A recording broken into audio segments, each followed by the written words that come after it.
Tonight in the series of Bob Into Buildings, we look at St Ninians Church with Canon John Caldwell, the present vicar. A building we've all admired while waiting for the lights to change or looking from afar on a boat arriving in Douglas Harbour. It does a bit. It's quite a prominent monolith, isn't it, on the shores of this island? I think every photograph you look at of Douglas, there's St Ninians on the horizon. I think somebody strategically placed it before Douglas sort of spread out at the top of the hill here, and I'm told you can even see it from Corin's Folly at Peel. And the person who actually put it here was the philanthropist Henry Bloom Noble. Yeah, it came off the back of his estate once he'd gone dead and buried and everything was sorted out. Left a legacy of, I think it was £10,000 at the time, which would have been a reasonable sum of money in those days, for building a church in the evangelical tradition. In the middle of nowhere, because I think it was in fields at the time. It was. I mean, some of the artwork that I've seen of the church, historical pictures and what have you, literally it's on its own here. And of course the other side of the road, apart from the burial ground, was all fields. It was all farmland. Much of Brayhill hadn't really been developed. And I think everything I think Life of Douglas stopped at the traffic lights next to York Road there. It's a big statement as well, isn't it? It is a massive church. Yeah, I mean, they are Victorian plans, neo-Gothic, but to put something of big prominence in, and I think it speaks volumes to the politics of the island, probably, both in and out of the church at the time, that something wanted to be built like this. I think the original location was going to be nearer Douglas, down where the Children's Society was, down there on Woodbourne Road. It was originally going to be called Holy Trinity. But the parish of Onken, which was there then, it was carved into. I don't think they wanted it, so it was an unwanted and unloved church to start with. Poor church. Yeah. Let's date it. 1910, something like 1913 and 1914. Oh, is it? Okay. So 1913, it literally the parish was the footage of the church, and in 1914 the parish was carved out of Onken and a bit of St George's and whatever else was lying around at the time, and so that's how it came about. So it was a church with no parish originally. I suppose quite unique in that respect. And then of course what's happened, Douglas has grown past it. You know, as Douglas has merged into Onken and continues to merge, and of course all the houses have been built up at Governor's Hill, everything's sort of gone past it. And in its own way, I mean, you look at St Peter's at Onken, it's a village church in the village, and most of our churches are. This one's pretty unique in that it was sort of built for a time, and the time's it's sort of ebbed past it, if you like, but it's still here as this, as you say, as this big monolith. That's St Ninians, because it's got sort of links with Cumbria, which is where Henry Bloom Noble came from. I mean, there's a lot of myth and legend around St Ninian himself, and there's probably just as much around the church. He was born and brought up, of course, near Penrith, and there's a chapel of ease there, which is a St Ninian's chapel. So some would say that the name came from that, or that it's a reflection that St Ninian came to these shores and in years gone by. And of course there's lots of St Ninian's churches go from Donegal all the way across. There's this one here, and then across the Scottish lowlands, so you sort of get the gist that Ninian was about and around, but I probably don't know whether he'd have come here. Let people make up their own mind about that. It's made of local stone. It is. It's cut out. There's two different quarries, and where we're stood here, you can visibly look at the south side of the church here, and you can see the difference in the two types of stone, and the two building companies that were involved in doing it.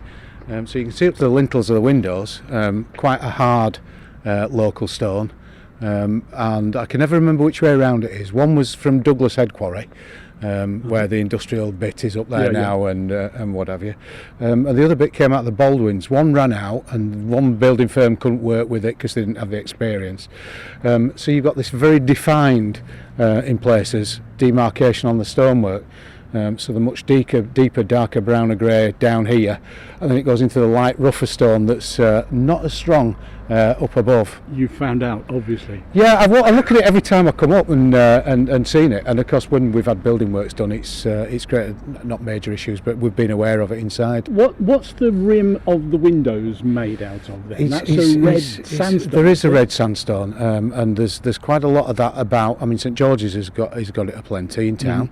And here, and from what I understand, I think a lot of that came from St Bees, and of course with Bloom Noble's connection with the quarry over there and what have you. But it's incredibly soft stone, and of course a lot of it was used for Carlisle Cathedral. If you ever go to Carlisle, the cathedral there's got a huge amount of this red stone there, but it tends to turn to ash when it's been in rain for a while and gets all the damage of the as indeed environment. Is evidenced by some of the windows a bit farther along this south side. Yeah, and you can see where they've been painted over and renovated. And as you go around the church, we've sort of started at the northeast corner and worked our way around one side, and we've just got round to this side here, where we've got some storm damage from the last couple of storms that have blown in. Because of its exposed position, it takes a bit of a battering. But having said that, the credit to the construction that was done in the day, wooden scaffolding and men just up and down on it. Health and safety hadn't even been thought of. But it's a constant. It's a bit like the Forth Row Bridge. You tend to go round, and then you're up to the top of the tower and work your way down, and anything else in between that. And it does take an awful lot of time, effort, and money these days because dealing with a heritage building, if you like. Even though it's relatively young in terms of our built heritage on the island, it costs a lot of money. You've got specialist things like lime mortar. You've got to get different people in to do all sorts of different stuff. Occasionally when you just look at the church, it can look, excuse the expression, a lump. But it isn't, is it? Because when you look at that tower, there's design that has gone into it, and little arches, small windows and things like that. Yeah, the buttresses and everything else, and when you go up there's lots of little intricate rooms and things that never get used. I mean, there was a tradition on Ascension Day that everybody used to go up to the top of the tower, particularly from the school. They were all marched across and up there. You wouldn't even consider that these days. The insurance people would have a nightmare. Yeah, 85 foot high is the tower, and from the top you get this spectacular panorama. Do you go up there often then? No, it's about 2 or 3 years since I've been up there. It's a bit grubby, shall we say. Yeah. But it's one of those places we don't need to go to. And it's built for people of a slimmer era, I think, than I am. So. Spiral staircase? It is a spiral staircase, yeah. And it's one of those. Once you start losing your feet, don't you, if you go too fast. And when you've got to the top, it's yes. Yeah, very definitely. But there's a fascination, isn't there, with towers? There really is. There is, yeah. For the view that they provide. A number of people have sort of said, can we come and watch the TT from up there? I said, no, because you can't see anything for the trees. The trees are in full leaf at that point. You can see out over the park and everything else. But of course with drone technology now, you don't need to go up there. You can fly a drone over wherever you want to go and do all that. So it's an impressive feat of architecture. And it's even got the flue from the boiler goes right to the top. And shoots out there. And about 2 or 3 years ago, I was driving past one tea time, and the service engineer had been in and done the boiler, and he hadn't quite got the fuel mix right. So there's this big black cloud billowing out the top, and apparently we had about 6 different phone calls to the fire brigade, and the fire brigade out thinking that the tower was burning down, and there was me thinking the diocesan arsonist had made a visit, but not to be. Well, they probably hadn't elected a new pope. No. Well, I think there was a joke in the car at that time about it was the wrong colour smoke. So, but it serves a multiple purposes. It's also a vent for the church. Okay. So it's part of the draw of air in with the original heating system that was put in. When it used to have a coal-fired system, it was part of the vent to keep the airflow through the church. How long have you been here at St Ninians? Just coming up 10 years this September. Man and boy. Yeah.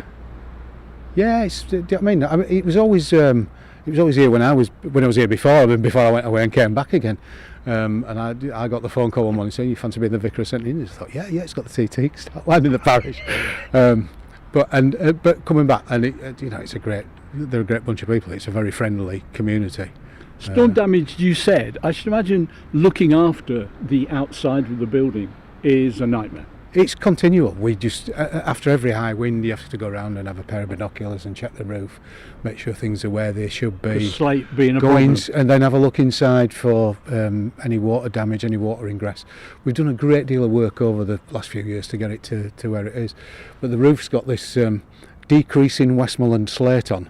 You see, I'm learning all these technical terms off the builders as they... Becoming an expert. Yeah, and I know how much scaffolding costs and things like Yeah. that. I mean, in its own, it's a brilliant building design, but it's one of those things that, because it's man-made and cut, as opposed to moulded and everything else, it doesn't have the uniformity. But of course, that adds to the character of it, and it's good, solid stuff. But when it goes, you've got to, we've a couple of bits lying on the floor that have come off in the storm, so I mean they'll get cut down for using for other little bits of patching and things like that. So We're standing, as you said, on the south side looking at the church, and it's way above us. The decision to put St Ninian Court there, was that an easy decision? It was a huge decision for the church. I mean, if you remember back, it was all grass, and it had a sort of cinder track, and but the old church hall was on that piece of land. It was a 1930s construct, and it was getting to the point where it wasn't going to be safe to use. So there's a big chunk of land. Well, what do you do with it? Do you make it grass? Yeah. So everybody. The church doesn't need it. The church doesn't need it. I mean, having masses of land is not one of the big. Do you know what I mean? It's not a modern idiom of the church, is it? So, so the agreement was reached to do that, and then of course the proceeds of the sale of land and the building of that has contributed to the work that we've done inside the church, which was completed before I came back in 2007. So that's looked around the outside of St Ninians with Canon John Caldwell. Let's move inside. It says church, again that neo-Gothic style. And somebody told me, and I don't know how true it is, I don't know, it's the fact that there's another church somewhere that's being built off the same plans. And of course the methodology was one place would have them drawn, and then they'd make money out of selling the plans on with the architects afterwards, rather than drawing a whole new set. Yeah, but it's a common practice throughout the architectural world. And I think the grandeur of the place, it does have a certain majesty and everything else. People come in and there's all sorts of stuff goes here, as with concerts, and it takes the lighting and the sound and everything else, fits into the environment. It's a bit cathedral-esque, if that's a word. And I think the politics of the time would perhaps have seen it being the cathedral at some point for the island. Oh, you reckon that was the original intention? I think there were some murmurs behind all that. Okay. Do you know what I mean? I mean, originally when it was built, it held 600 people. So you can imagine 600 people in here. And of course, they would, in terms of physical body heat, they would have used layer technology. They'd have had a vest on, wouldn't they? And long johns and a shirt and a waistcoat and a jacket and an overcoat and everything else, and would have been relatively warm. And of course, probably younger in age group 100 years ago. Than probably some of our older members of the church today, so probably a bit younger and fitter, if I can say that. No disrespect to the people, but of course the older you are and the more you sit around, you do feel the chill occasionally. Yeah. And we've had complaints that it's been too warm during the summer. Seriously, we had people fanning themselves, and particularly last summer when it was nice and hot, it's like an oven in here. If only we could have that all year round, it'd be fantastic. But of course, in the depths of winter, when you get a good strong southwesterly or a northeasterly blowing, you start to realise then, you can get it up to about 12 degrees with the heating system, and anything over and above that, you just it's winging it. So. Short sermons, presumably. Yes, yeah. I'll try to get people doing star jumps halfway through. No, I'm joking. But you become very conscious of it, and I think that's part of the people's expectation. They always say, if you can park at a church, it's warm and it's friendly. The church will probably thrive quite well on those circumstances. So we've got a car park. People are warm and friendly generally. We just need to sort the heating out now. And of course, the problem is, as you just said, it's a big church, isn't it? It is, I'll use your word again, cathedral-esque. Yeah. And that means a vast space up there that you've got to heat. Yeah, and of course all the heat comes out the radiators, goes straight up, and never makes it back down here. Or if it makes it back down here, it's lost the heat. The temperature's gone. But it is, I mean, it's a fantastic construction when you look at it. These the red sandstone pillars, each one of them carved differently at the top. And all bearing the mason's marks. There's a little board game, you can go around and find all the mason's marks. Okay. As they built it, the craftsmen putting it together. But you can see the damage that water does to it as well. It goes deep pink and gets very wet when you get any ingress. But you're very lucky that the arches, obviously Gothic arches, but they're in good order still. It is, yeah. I mean, it's been well put together. I go back to what I said when we were outside. The construction was extremely good at the time, and it's lasted. There was just, people who built these things knew how to build, and they knew what they were doing. When you think that's stone on stone, there's no steel work or anything in there. Like you build a modern construction, there's no tie in the walls or anything else. It's just been built. It's pretty impressive. There's some weight up there, and weight of the roof as well with all that slate on it. But they've tried to reduce the weight by putting the little holes through it, and then the little arches above and things like this. Yeah. But how many people come into church and look up? Many. I think once you get complacent when you come here every week, because you sort of walk in and you tend to take it for granted. It's a bit like you going in the studio; you don't get dazzled by the lights anymore. But new people who come in go, oh wow, there's that. I remember going to the Nou Camp Stadium in Barcelona, and I mean that's a huge place. And I watch people coming up the stairs there, and the little jaw drop that just sort of says, "Wow!" Just a bit of awe, and a little bit of, because we don't do awe and wonder very well these days, do we? We don't have time for it. But people come in and they go, "Oh!" And there's that gentle stop before they go, "Wow!" And then they start to speak about it. And it happens quite a lot, particularly people coming for weddings and things like that haven't been in. Or people who've been at the school or not been in for a few years, come in and go, oh, well, it's not like I remembered it. Or, do you know what I mean? And it is a huge space, and it does have that impact on people. You mentioned earlier about you put concerts on here. I think that's where the grandeur up there comes to light, when the boys put all the lights and the laser beams. Yeah, I mean, when Justin's come in with ELS and done the light shows, for a few of those concerts. And he's loved playing in this environment, and I'm even talking to him about doing like a Soleil Lumiere thing at Christmas. Excellent. Just before Christmas, so we can light the outside of the church up. Depending on the weather, it might end up being inside. It's early days of planning, but just something to use. They do it at Durham Cathedral quite well, and a few other places. So to be able to do something like that and use the architecture for that purpose would highlights it and sort of brings it alive. But acoustically, it's good for concerts. The symphony orchestra use it. The choirs are using it. There's been a few concerts here. The guy from Space from Liverpool came and did a superb little concert here. I think you were at that. Jeff Jepson as well. Yeah, and Jeff and Christine Collister and do you know what I mean? Yeah, and that's the Gry thing that it lends itself to it, and it's nice for people to come into something that's a different environment. It just has a different balance with it, but to be able to do something like that. And of course, churches never would have had pews in years ago, the older churches. And having the free seating that we've got, we can arrange this however we want and use this space in a multiple of ways. Mm-hmm. And it really should be used as as part of the community, so it's always open, people want to use it for events and things like that, approach us and do that. I think it's quite exciting to see a building being used in that way, rather than it being a museum that's open for an hour and a half on a Sunday morning.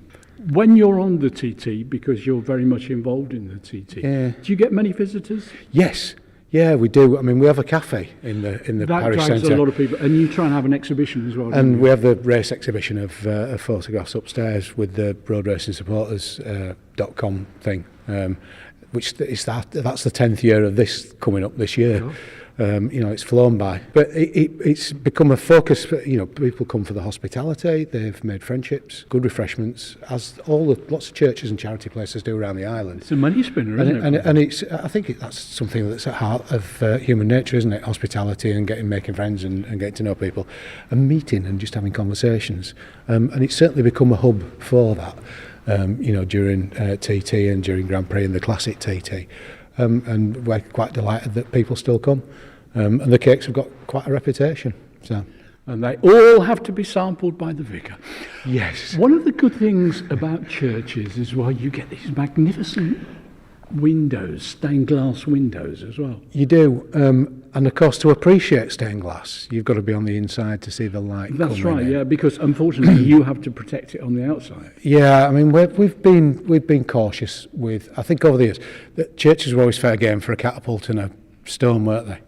Particularly when I was a kid. Growing up in West Yorkshire. There's the voice of experience. And it still happens. I mean, just down the road there was an incident at Trinity the other week where, you know what I mean? It's a big glass window, isn't it? People are just, there's some intrigue, I don't know. We know it's not right, but people still do it. But to appreciate the colours of a stained glass window is being in. And of course the light here shifts during the day as the sun goes round. And at different times of year it catches different things, and you get coloured light on the carpet, on the pillars and on the stonework. And so over a season of a year you get that shift, and it's superb to see. But of course when you're in at night and the lights are on, it just looks dark, it just looks black. So you really do need to come in during the day and appreciate some of the colours. And there's the bloke that it's all named after. St Ninian we're looking at now. Yeah. So I mean, when it was first built, it had no stained glass. So the stained glass has been added over the years, apart from the east window, which now, of course, is, when you look at it, it's filthy. And at some point in the future, one generation will have to restore it or decide what they're going to do with it. You've got somebody who was church warden of this church in the 1920s and 1930s. So when he's died, St Peter's been put in as a stained glass window. And as you go around, there are all the different windows. And we still got that one round there. Let's walk around there then. That's still plain glass as it would have been. So it was quite a simple church when it was built. And again, the neo-Gothic thing sort of pulls attention slightly with the evangelical nature of churches at that time, just before the First World War, of course. And of course the vicar at the time, Disney Woodhouse, his first name was Disney, so great name for having that. Yeah. And he was at the time was the bishop's chaplain. And they couldn't find anybody to be a vicar. The diocese couldn't afford to pay a stipend. And so as bishop's chaplain, he came in as the first incumbent here. And the Church Pastoral Aid Society, who are still patrons of the church, so they decide who will be my successor and so on, and liaise with me. They paid his stipend. They agreed to pay stipend in exchange for the patronage. So that relationship's continued ever since. St Paul above him. Yes. Yeah. It's a lovely colour red, isn't it? It is, that deep crimson-y, yeah. Just sort of deep vermilion in its own way, like that. And of course you can see the difference in the craftwork of that window compared to the one with St Peter next to it. It's really intricate, that St Paul's one, isn't it? Yeah, and that would have probably been one of the first ones that was put in there. And in fact that's 1916, so you can see the difference in glasswork from that until coming up into the 1920s. That's right. So the technology of glass, those are very small pieces within that window compared to the width and depth of those pieces there.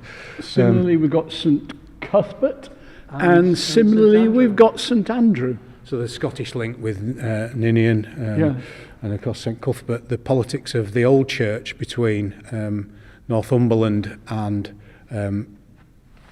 Whithorn. Obviously Whithorn drew a lot of people in and got royal patronage, and along with people comes the old the filthy lucre, if you like, money. And of course St Cuthbert and everybody else wanted it to be part of their bit, so that they could be part, you know what I mean, and rake some of the benefits in, I'm sure. It's never the pursuit of money is not good, is it? Well, apparently that's what Scripture says.